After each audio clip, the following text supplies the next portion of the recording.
Now, I normally only get nervous about powering on devices when they're something high powered, like when I rewired my hot tub or something where I could easily electrocute myself. But this is one of them where I was also very nervous about powering it up because of the tiny wires and the little soldering involved.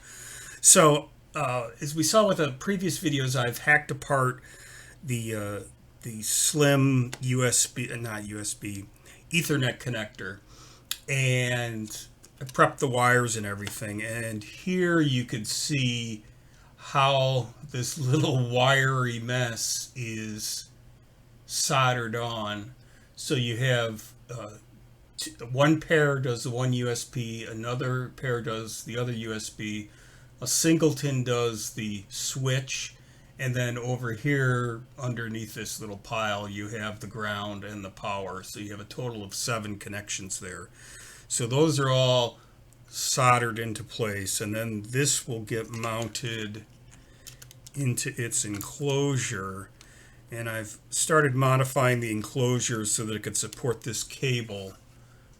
And I've got 3 cutouts so far, so we could determine where we want it to come out. Do we want it to come out here? Let's say left, bottom, right.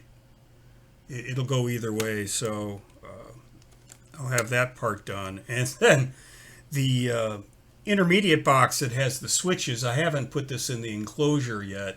So what I did is I took out the board that I was using with the FFC cable, and because I wanted to use the existing wiring because it's bigger wiring. There's no way I wanted to solder these tiny wires to jacks or big things like this. That would have been a disaster.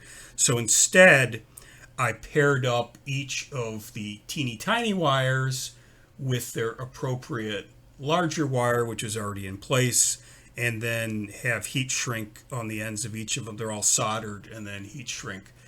And it's a little hard to tell. I got to find one that's a little more visible. You could see it's that wire is small. Okay, so the big wire there, that's 28 gauge. That's a pretty small hookup wire. It's 28 gauge silicon. So this other one, I'm even thinking it's smaller than 30. It may be 32. I haven't measured it. 30 is supposed to be, what, zero point 0.8 millimeters in diameter, and this seems smaller. But after to make this connection, I've already covered it up because I wanted it to test it, but I made sure to strip a decent amount of wire from each, so about a centimeter or about 5 millimeters, 5-6 millimeters. Twisted it, soldered it, had the heat shrink on it, and it held pretty well, hopefully. Well, here's the sign. It's blinking. Blinking is good. The other trick when you're assembling this sort of thing, and you got to remember to do this, but cut and slip the piece of heat shrink unshrunk down into the wires, and it will hold them together while you're soldering it.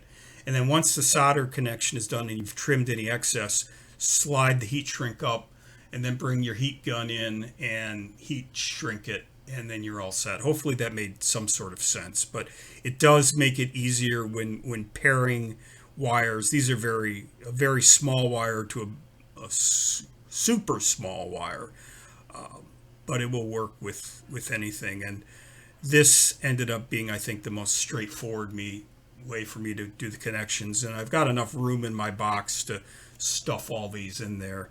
I've got a little zip tie here that's kind of captured these to give them a little bit of strain relief. So next is I'm going to print out a new version of this middle box. It's going to move the switch a little bit and put it together. But so far, it didn't blow up, which is always nice. More to come.